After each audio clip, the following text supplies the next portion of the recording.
Florida Live starts now. Well, good afternoon to you and welcome into Florida Live. I'm Garrett Wymer. I want to get you straight to this news conference going on in Tampa, where Attorney General James Othmeyer is speaking. He was announcing a lawsuit against Snapchat. He's now taking some questions and talking about Hope, Florida. Just moments ago saying he was not involved with arranging the $10 million payment and will cooperate with by providing records. Let's go ahead and listen in. I think it's a very robust market, and people that want to do it in the privacy of their own home, that's a very different situation. But public use, where it's around our kids, where we can't get away from it, where it challenges the way of life we hold dear, I do take a problem with that. So does anybody have a question about protecting our kids? I'm kind of tired of the politicized narratives. When it comes to Snapchat, do you have evidence that they know that they're allowing young people, 13, 14, onto the site when you say it should be 15, 16? Yes. And that evidence is in what form? We've got tons of evidence and witness testimonies. We've got a robust record that will come out during this case. And again, I direct you to take a look at the complaint that's been drafted that I think will be eye-opening for you. Is there anything new with the FSU suspect? Do you know if he is out of the hospital yet and about any charges that could come about? I don't have additional information there. We've been running around in Tampa all day today, busy day, but I will say this. After watching some of the security footage there at the campus, I can't say enough good things about the campus police that responded. Those guys were heroes. To get there in 60, 90 seconds, in a matter of minutes after gunshots are fired, that's something you see in the movies, but it's not easy to actually respond that quickly in real life. Those guys deserve a lot of praise. I think they saved many lives that day. Are you going after Snapchat to shut down or to just put the proper guardrails in place? Well, I want proper guardrails in place, most certainly. I think there will be some damages for the conduct. And I'll echo again, we're not just trying to go after companies to go after companies. If people are willing to work with us, I understand we're at a new era and technology's everywhere, and there are a lot of uses to it. I mean, it helps me to have technology to keep in touch with a lot of friends. But if there's knowledge that it's allowing predators to come in, and again, I think Snapchat is unique in that the disappearing element, incentivizes predators to come in where it's tough to keep a traced record. But we've got an evidentiary record that we feel very strongly, supports that Snapchat has violated the law, and we want to hold them accountable. Do you know how many child victims there are in the state of Florida because of Snapchat, or how many people would be able to I don't have a solid number on that right now, but it's not insignificant. Do you have anything to offer to parents? What should parents do? What can they look out for? What advice can you offer to parents, across all the social media platforms? What Sure. can they do to kind of help their kids navigate this? Well, the first thing is communicate. You got to be real with your kid and let them know there are dangerous people out there. If somebody is trying to message you and you don't know who that person is, you don't have a preset friendship. It's not a kid from school. It's not a family member. It's just a stranger out there. You have to assume the worst. You don't know who that person is. You don't know if their identity that they're putting forth is accurate, and you have no idea what agendas they have. And that goes for some of these video game and other websites as well. Research the parental controls that are available. Some of these sites are doing a good job of allowing parents the opportunity to track where they can see everything their kids are doing, to prevent their kids from being able to receive messages from people that aren't already in a core network. There are protocols and controls that are out there. Parents should look into those, and then they should make sure that they are using them wherever possible. Parents should also, make the tough decision, is this the right age for my kid to have access to this application? And I've got a 5-year-old. When I say no to her, she doesn't like it. I imagine that's not going to change as she gets older. But some of those conversations need to be had, and sometimes being a parent means frustrating your kid. But pay attention, be engaged, and get up to speed on the tools you have at your disposal. All right, thanks everybody, appreciate it. Attorney General James Othmeyer wrapping up a news conference at the Tampa office of the Attorney General, covering a number of topics there just in that few minutes that we were listening in, calling the police response to the FSU shooting, calling them heroes. That no update exactly on the investigation. As you heard, he was asked about the shooting suspect in that. About Hope, Florida, He did say that he was not involved with arranging the $10 million payment. He was pressed on the money that, according to new reporting, was supposed to basically go to taxpayers, and was asked for his response on that. That was the beginning of the answer you heard as he got a little testy there with the reporters asking about what he called political situations there. He did say he will cooperate, as we know lawmakers are asking for records in this. He says he has not received a subpoena for those records yet. But he also defended the actions that his group took to fight against Amendment 3. That was a good portion of his answers to one of those questions, and a previous one right before our show started as well, talking about how he did not believe this was something, recreational marijuana I'm talking about, should have gone into effect. So talked about it from that angle as well. One final point here. The news conference was for a lawsuit against Snapchat. You heard him ask a couple of questions about that as well, what parents should know, what parents should do. He says that this lawsuit filed for what he called dangerous operating procedures of that social media company, making it more addictive, the allegations, also that they are targeting it toward younger teens who they should not be targeting those things to. Well, want to go ahead and let you know a little bit more of what we have coming up in their show today, since I know we didn't get the chance to right off the start. So coming up in our Tampa connection, we're going to check in with Fox 13 Tampa Bay. They'll have the details on several stories, including an 11-year-old attack over allegations of an egging. We'll have those details coming up in just a minute. The clock is ticking in Tallahassee when it comes to state budget talk. It is Playbook Tuesday. That means we're going to talk with our friends at Politico Florida coming up in about 15 minutes or so about the latest with the discussions and the negotiations that are getting ready to get underway, and also the potential for an extended session if time runs out on this one. Also, we continue our NFL draft preview series this week, taking a look at the Miami Dolphins, what they need, what their glaring holes are that they need to fill in this offseason and in this draft. They have 10 draft picks, so some opportunities there. We're going to talk with a staff writer from the Finsider coming up later in this show as well. So we got a lot to get to. We're going to go ahead and take a break here on Florida Live. When we come back, we're going to go ahead and check in with Fox 13 Tampa Bay for our Tampa connection. So keep it right here on Fox Local and on YouTube.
Welcome back into Florida Live. I'm Garrett Wymer, and thanks for joining us on this Tuesday afternoon live on Fox Local and on YouTube. It is time now for our Tampa connection, and for that, we go to Ariel Placencia with Fox 13 Tampa Bay. And Ariel, we appreciate you joining us this afternoon here on Florida Live.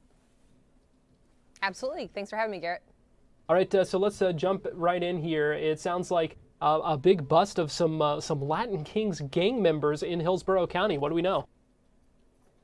That's right. So we know that more than a dozen people were arrested and they're now facing criminal charges after a 5-month-long investigation. And some of those people arrested, you're seeing the body cam video here, they are members of, as you said, the Latin Kings gang. Now, the Hillsborough County Sheriff's Office released this video of these arrests today, and it's all part of Operation No Good Secrets. Last Wednesday, detectives executed search warrants in Tampa, Brandon, Pasco County, and at Secrets Gentlemen's Club in Town and Country, where undercover drug deals were reportedly being conducted. Now, investigators say they seized large amount of drugs, including meth, cocaine, fentanyl, Xanax, and psychedelic mushrooms.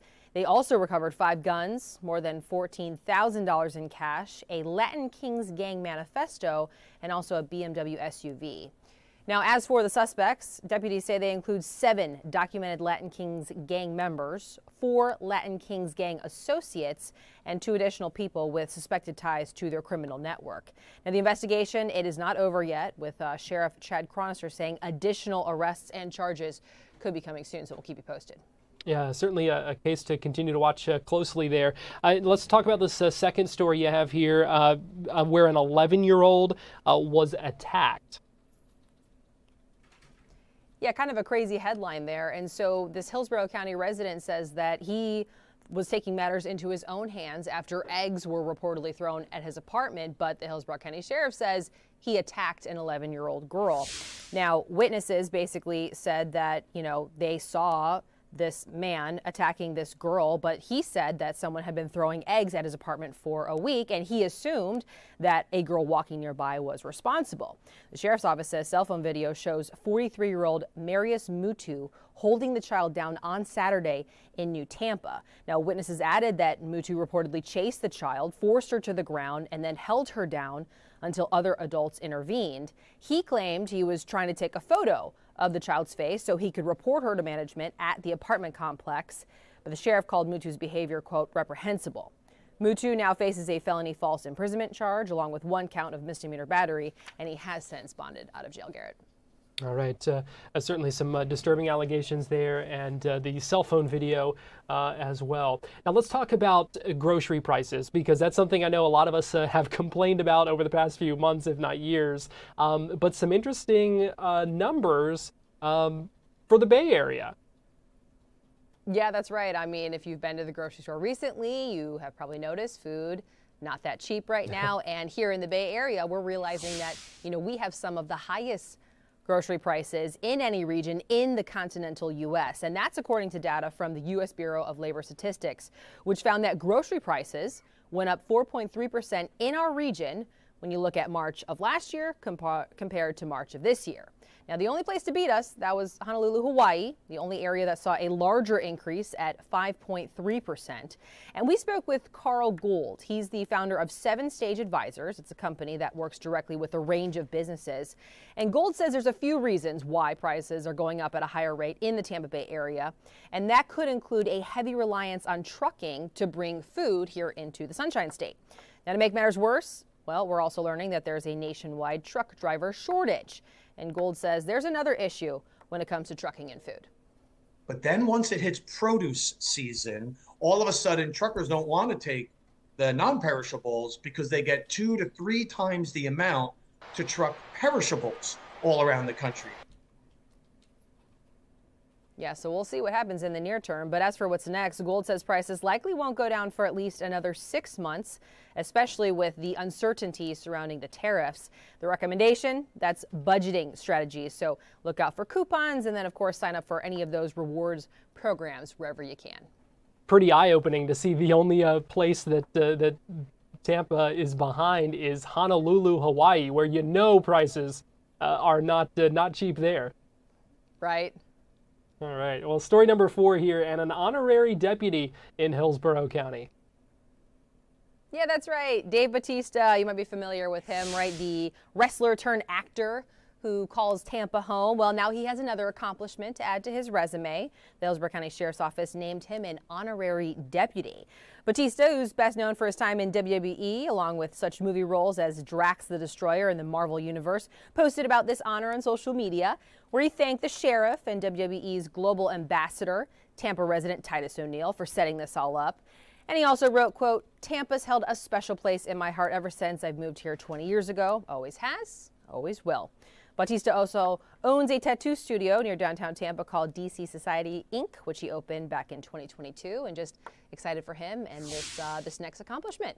Yeah, added to a long list of accomplishments for him there. So, Ariel Placencia, we appreciate you joining us for today's Tampa Connection. Of course, thanks so much. We're going to take a break here on Florida Live, and we'll be right back.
Welcome back into Florida Live. I'm Garrett Wymer, and thanks for joining us on this Tuesday afternoon. Last night, a town hall held by Congressman Byron Donalds got a little testy. This was a large crowd at this town hall. About 400 people attended it. It was in Estero in Lee County.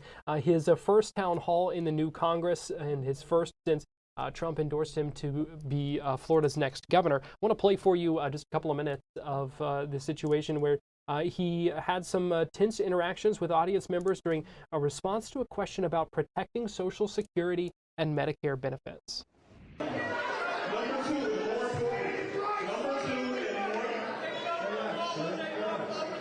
two, and more importantly, President Biden abused the asylum procedures of the United States government and allowed tens of millions of illegal immigrants into the United States. We do not have enough trial judges to adjudicate all of their asylum. No, that's Joe Biden's fault for letting them in the first place. That's Joe Biden's fault. In the state of Florida, the only body that has the authority to remove material from in front of kids are the elected local school board members. That is who has the authority, because they're the taxing authority that receives money and spends it on behalf of public education in the state of Florida. I can't speak to other states. I can speak to Florida. All right. Ellen? Hold on. I want to hear this. Yes.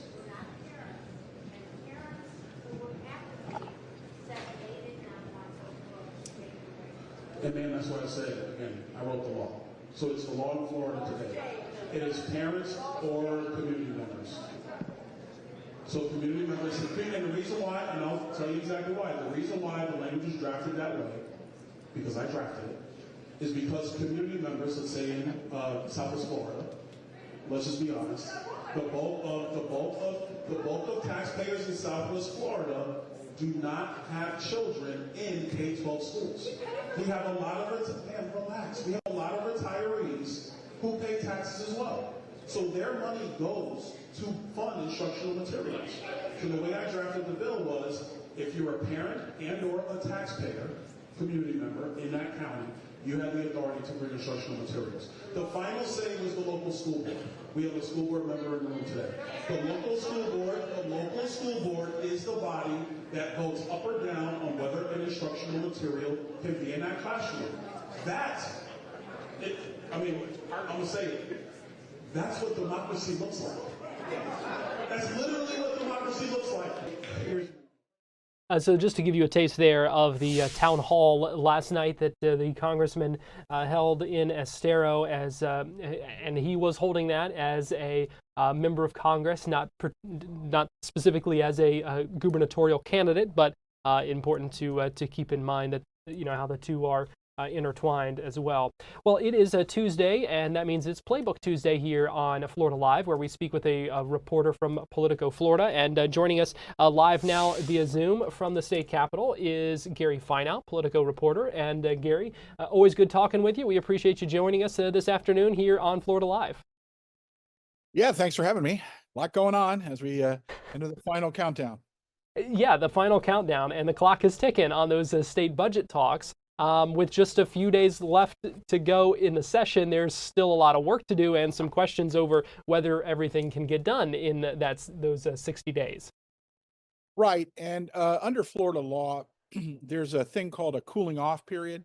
And essentially, work on the state budget has to be complete by a week from today. And essentially, they have to get everything done, everything put in a 600, 700 page bill, lays out all the spending, and that's what they have to do for the year.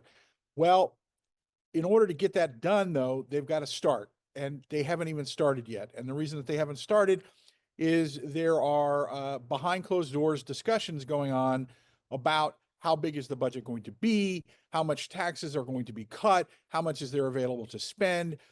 Meanwhile, we've got the governor who's already been highly critical of some parts of the House version of the budget. So we're it's sort of very fluid here. I will say that just a short while ago, the Senate budget chair said that they were, waiting on a new offer from the House, hoping that maybe it could all come together in the next 24 hours or so. But there is a chance that the legislature will not wrap up its work on time. They're supposed to get out next Friday, May 2nd. But if they don't have the budget done within a week, they can't get out on time. And so they'll either have to extend the session or come back in a special session in May or June. Gary, why do you think this process has taken so long this time? Well, I think it's because there's some big ideas on the table that we're going to require some concessions from one side or the other. The House has a $5 billion tax cut plan that calls for permanently rolling back the state sales tax from 6% to 5.25%. And for all your viewers out there, some of you pay more because there's local sales taxes on top of that. But at the end of the day, that's what the House wants to do. The Senate came back with a much different offer that called for permanently removing certain items from taxation, clothes and shoes and things of that nature. But the dollar amount is still vastly below what the House wants. And we have all this going on with all sorts of bills also flying all over the place where they're not in agreement. So there's a lot of things with just a short while to go that remain very open-ended. I mean, on top of the budget, there's not a deal on condos, and there's just not a deal on a lot of stuff. And so we're just sitting here wondering, are they going to be able to sort of make it work? And the last thing I'll say is that the budget is usually for lack of a better word, it's the grease in the wheels, that you get things done and everything else because you reach a deal on the budget. Strong words from the governor again today about House Republicans. I know we have talked time and time again about this tension between the legislature and the governor, but I found interesting your piece about Danny Perez, the House Speaker, as DeSantis's kind of chief political rival at this point. What were your takeaways from that?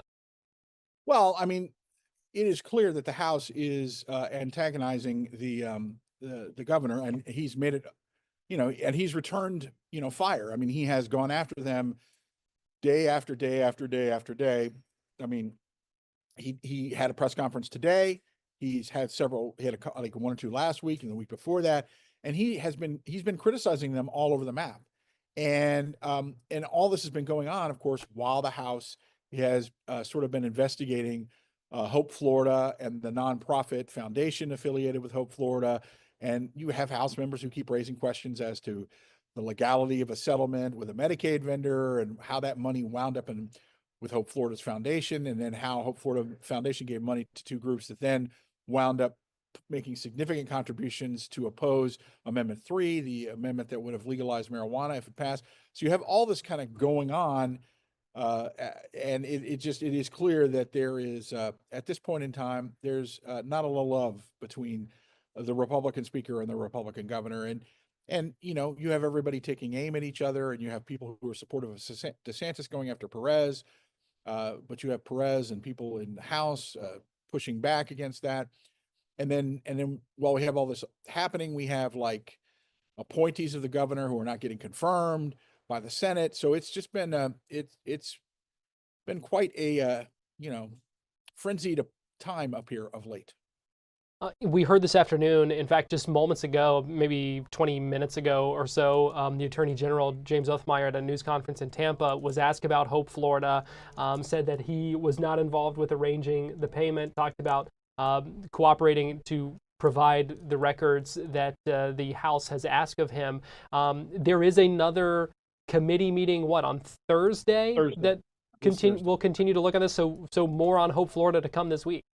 Yeah, probably. And I think the speaker last week in remarks to reporters made it abundantly clear that just even if the session ends on May 2nd, that doesn't mean that this all goes away. And in fact, on top of, as part of, as all this is unfolded, the House has asked for a whole lot of documents from several state agencies, and they kind of gave them until the middle of May to return them.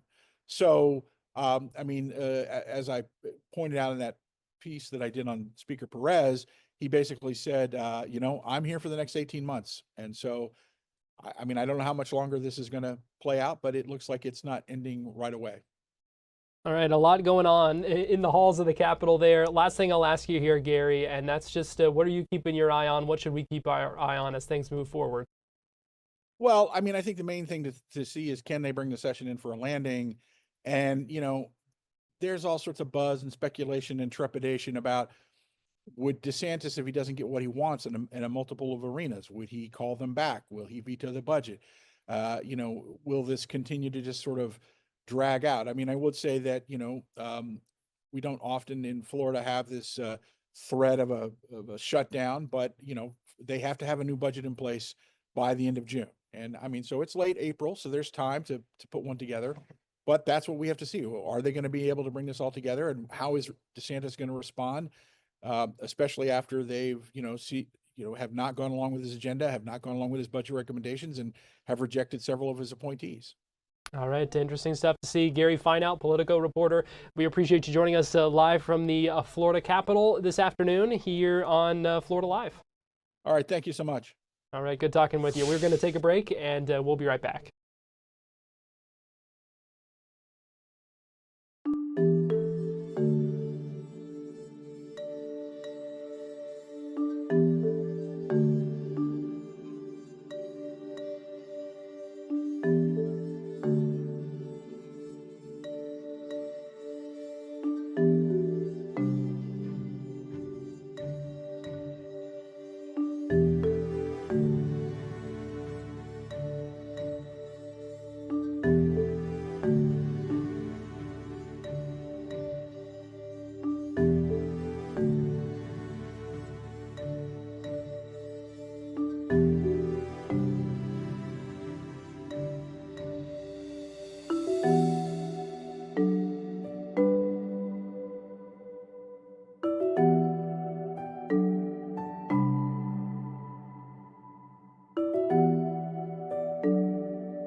Welcome back into Florida Live. I'm Garrett Wymer, and thanks for joining us here on this Tuesday afternoon, live on Fox Local and on YouTube. Senator Ashley Moody was in Polk County today, holding a news conference at the Florida's Natural Visitors Center in Lake Wales. She was talking about the Defending Domestic Orange Juice Production Act, which is legislation that she filed earlier this month in the U.S. Senate. Its aim is to protect domestic citrus growers and also repeal 1960s era sugar standards for orange juice that she says forces local growers to import foreign oranges in order to meet that standard. She says this is overregulation, not needed anymore. And she spoke about some of what she wants to see at that news conference earlier today. And what that regulation did was set a sugar standard here in the United States for orange juice way back in the 60s. And as you know, our Florida citrus industry has just been wrecked from greening, and this is a disease of our orange trees and our citrus industry that there is no cure. We're trying to mitigate it, but it has wrecked the amount of product that we can produce. Our growers are really hurting. We have seen a drastic decrease in not only the amount of growers, but in what we are able to output in number of oranges. And as if that wasn't enough, it was a 1-2 punch after we've seen storm after storm ravage the state of Florida, really affecting the amount that we've been able to produce. So what we don't need in trying to keep Florida's citrus industry afloat, and you know, it was, now remember, agriculture in Florida is the #2 industry in our state. So we have got to be champions for the agriculture industry domestically, not only in Florida, but in the United States.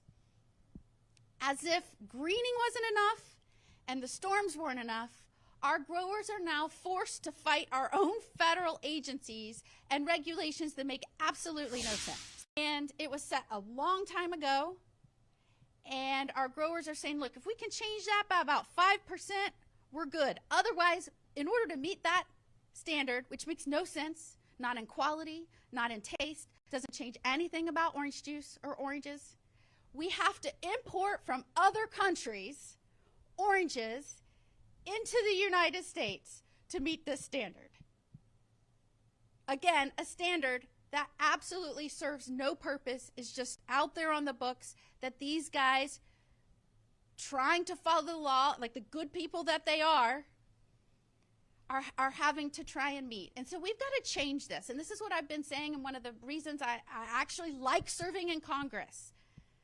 I used to litigate against this nonsense. Now I get to actually have a voice and calling it nonsense and trying to do something about it. And when we talk about this BRIC standard that we need to change, it is nonsense. It does not affect quality. It does not affect taste. The only thing it does is kneecap our Florida citrus growers. And if people in Washington that are going up there to be your representatives, the people's representatives, I was just telling them before we walked out here, I have about 23 million bosses in Florida. I don't want to hear anybody about complaining about their bosses. I have 23 million bosses. We have to start making Washington work for the people. That is why we have a government. That is what it was set to do. Protect our rights, ensure liberty, and make sure that the government is working on behalf of the people, because those are the bosses in this country. And this act will protect our growers in Florida, make sure we don't have to rely on foreign interests and foreign companies and ship their product in here. It not only helps Florida growers, it helps our national interests, our domestic food production, and it puts Florida and America first. Meanwhile, today in Tallahassee, officials held a ringing of the bell ceremony to honor Florida's fallen firefighters. They added the names of 13 more fallen firefighters to the Florida Fallen Firefighter Memorial that's in the Capitol courtyard. There are now 263 names on that memorial. The ceremony today conducted to signify a last call for those fallen heroes. It's an opportunity for us to come together and again celebrate those that we've lost. The monument behind me actually this year celebrates its 10-year anniversary. And I want to tell you a little bit about that. The monument itself represents the whole of the fire service. You will see that it represents the Florida Forest Service, the Structural Florida Fire Service, and also our EMS partners. We want to make sure that we know that we are a whole fire service, that we are multidisciplined, and we were able to recognize all of those folks. On the shield of the helmet, there's a number, and it will be updated this year, and that number represents the number of names that are on this monument, that have been etched into this monument. This year, we'll bring it up to 263 names on this monument that we recognize and that we celebrate.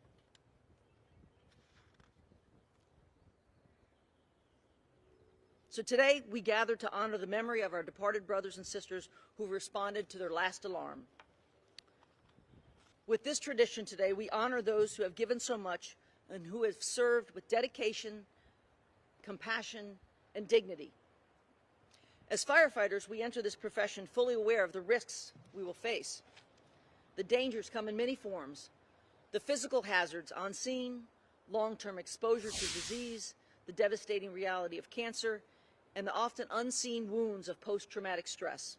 And every year, it seems we face new challenges we hadn't prepared for. Yet, we continue to show up. We keep serving. We keep standing together. As we reflect on those lives we've lost this past year, we're reminded once again of the tremendous sacrifices made by those who protect and serve our community. Now I would like to ask John Gatlin to come to the stage, Assistant Director, to talk a little bit about the history of the bell ceremony. Throughout most of history, the life of a firefighter has been closely associated with the ringing of the bell. As a tour of duty began, the bell started the shift. Throughout the day and night, each alarm was sounded by the bell. And when the call ended and the alarm was completed, the bell rang 3 times to signal the end of the call. To symbolize that final call, we will ring the bell 3 times with 3 rings each, 9 rings total. With each ring, we mark the end of duty for those whose names are etched on this memorial wall. They gave their lives bravely and with honor.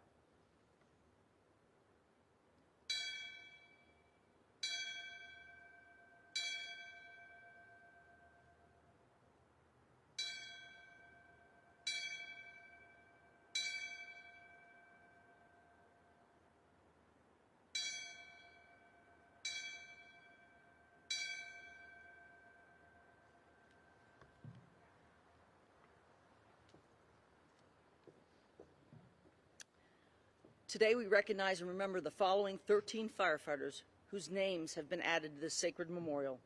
These are not just names carved in stone. They are stories, memories, and lives lived with purpose. As I call out the names, if we have a family member here, I would ask that you please rise and come to the center, or a representative, and an honor guard will escort you to the front to place a rose at the base of the monument. Rafael E. Garcia, Miami Fire Rescue. Edward M. Wadlinger III, East Manatee Fire Rescue. James P. Herrig, Boynton Beach Fire Department. Gregory A. Bradley, Tice Fire and Rescue District. Jeffrey B. Day, Pinellas Suncoast, Largo, and the Villages Fire District. Joseph J. Geld, Melbourne Fire Department. Terryson Jackson, Broward Sheriff's Office Fire Rescue. Robert G. Lowe, Jr., Greater Naples Fire Rescue District. Dwight E. Boozer, Lake City Fire Department. Andrew N. Eister, Melbourne Fire Department. Heath J. O'Shea, Jacksonville Fire and Rescue Department.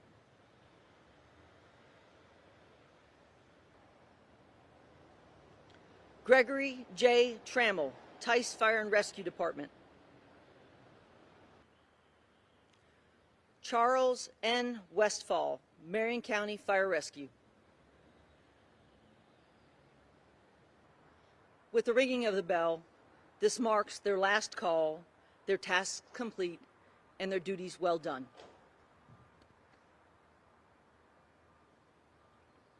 Now I want to take a moment to honor the firefighters who carry an invisible wounds and those we've lost to them. We will place 2 yellow roses, one for those silently struggling with mental health, PTSD, and emotional pain, and one for those we've lost to suicide. Remember, you are not alone and you are not forgotten. Let today be a reminder that strength isn't the absence of struggle, it's the courage to face it together. We'll be right back after this.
Welcome back into Florida Live. I'm Garrett Wymer, and thanks for joining us on this Tuesday afternoon.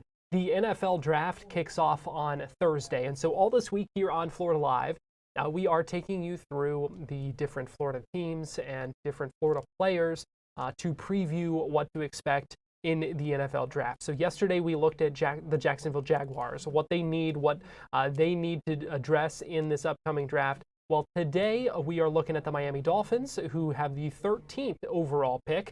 So earlier today, I had the chance to speak with Merrick Brave, who is a staff writer with the Finsider, about what the Dolphins need to address in the draft. Well, it's kind of interesting that you mentioned that, because in years past, Chris Greer, the general manager for the Miami Dolphins, he's done a really good job of plugging holes in the roster ahead of the draft, which means the Dolphins were free to kind of take the best player available. And this year, there's actually quite a few holes on the roster, namely the second offensive guard position, the cornerback position with the rumored Jalen Ramsey trade coming up here soon.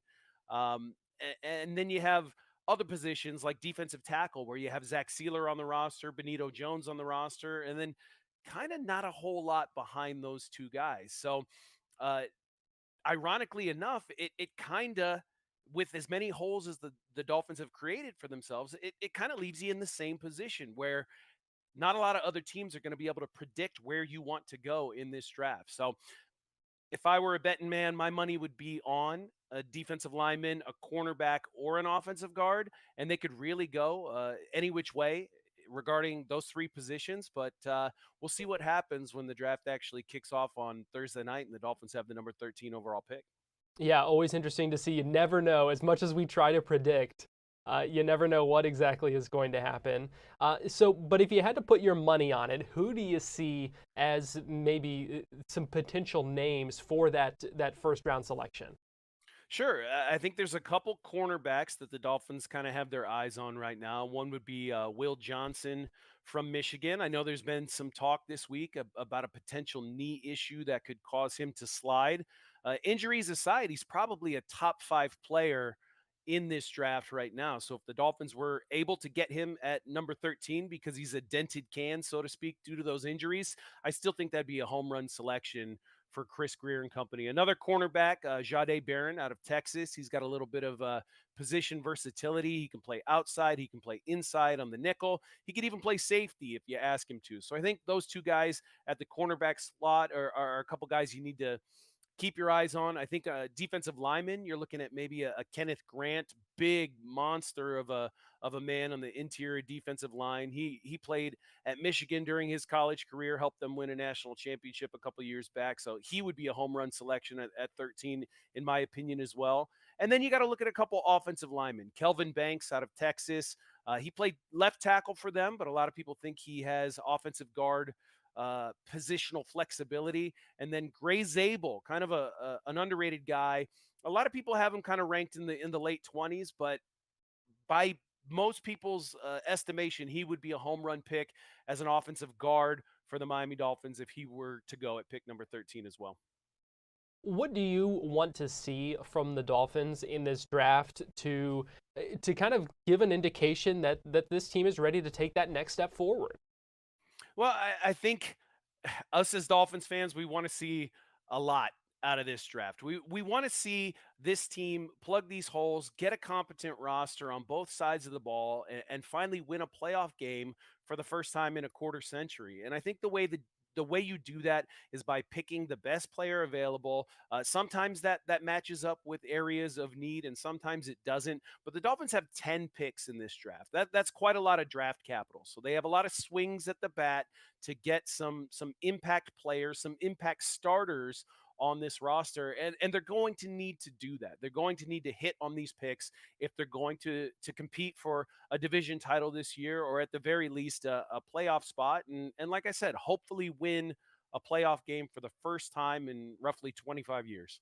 Yeah, because this is a team that it seems like we've seen take 2 steps forward and 1 step back sometimes. Yeah, it is unfortunate. You know, a couple years back, we were looking at one of the best offenses in football. Tua Tagovailoa stayed healthy for an entire season, and we all thought to ourselves, man, the sky's the limit here if this team can just stay healthy. And then what happens last year? Your quarterback misses 6 games. Tyreek Hill has some off-field issues, as he is known for, and then also has a wrist injury, combined with some injuries to key defensive players like Jalen Phillips. And then Bradley Chubb didn't suit up for the entire season. So it feels like, just like you said, when the team takes a step in the right direction, something always comes along to derail their progress. And we're just hoping, keeping our fingers crossed, that this is the year that they can finally get through an entire season healthy, and we can see what the outcome is if that were to take place. All right, so bottom line for us, Merrick, what you're going to be watching for when it comes to the draft that kicks off on Thursday night. Well, you know, I'm just going to be watching for Chris Greer to plug one of these major glaring holes. Like I said, defensive line, cornerback, offensive guard. If you can shore up one of those positions in the first round, come back around in the second and the third, and grab some players that plug those other holes, I'll be a happy Dolphins fan. And I think a lot of Dolphins fans out there will share that same sentiment. So we have now taken you through the Jacksonville Jaguars, the Miami Dolphins. If you missed either one of them, you can watch them on Fox Local and on fox35orlando.com. Tomorrow, we will look at the Tampa Bay Buccaneers. So stay tuned for that tomorrow at 2 p.m. on Florida Live. In the meantime, we're going to take a quick break, but we'll be right back after this.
Welcome back into Florida Live. Less than a month now until Welcome to Rockville, Shinedown, Green Day, Lincoln Park, Korn. They're among the headliners there for that music festival that goes May 15th through 18th at Daytona International Speedway. We're talking 150 plus bands on 5 different stages there.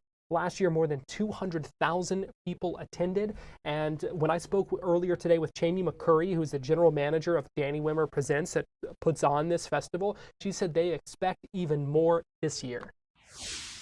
Yeah, less than 3 weeks until North America's largest rock festival. And we are so excited to be coming back to Daytona, the World Center of Rock. And we have over 150 bands coming this year. We're going to have record-setting attendance. We are expecting over 55,000 rock villains a day. And we just are counting down the days until we reunite with everyone in Daytona. And quite a lineup again this year. Yeah, we have an amazing lineup. We have Shinedown, Green Day, Lincoln Park, Korn, Rob Zombie, Good Charlotte, Pierce the Veil, Bad Omens, Alice in Chains, Incubus, Beartooth, 3 Days Grace, I Prevail, and on and on and on. We have over 150 bands playing on 5 stages this year. So year after year, you've got a great lineup of bands for this. So I'm curious.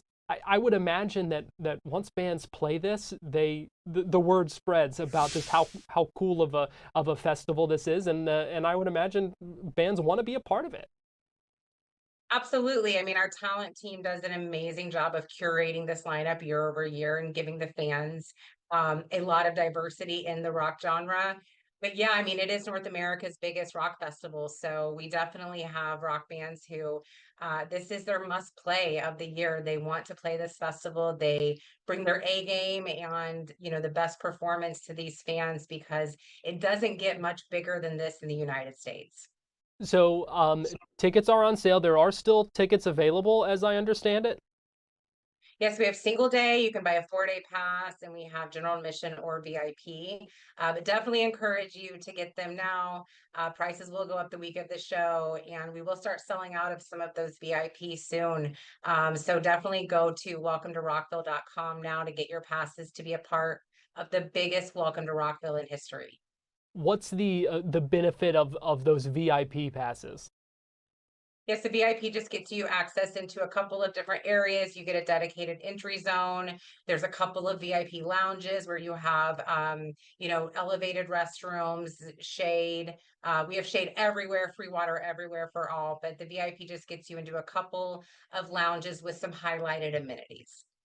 What would you say to maybe someone who is considering going to Rockville for the first time? What would you tell them about why they should go? I mean, it's just such an amazing community. It's the place where you can come out if you love rock music. You are going to find thousands of people to really build that community with. You're going to hear some amazing music. You're going to create lifelong memories, and it really is just such an inclusive, accepting space rooted in love for rock. And we welcome people to come out for a day, come out for the weekend. But it's really such a great, safe space to enjoy rock and roll and connect with fellow like-minded rock and roll fans. So what's the bottom line? What do you want fans to know? It's going to be the biggest welcome to Rockville that has ever happened, and we cannot wait to welcome everyone to this amazing lineup, these amazing 4 days.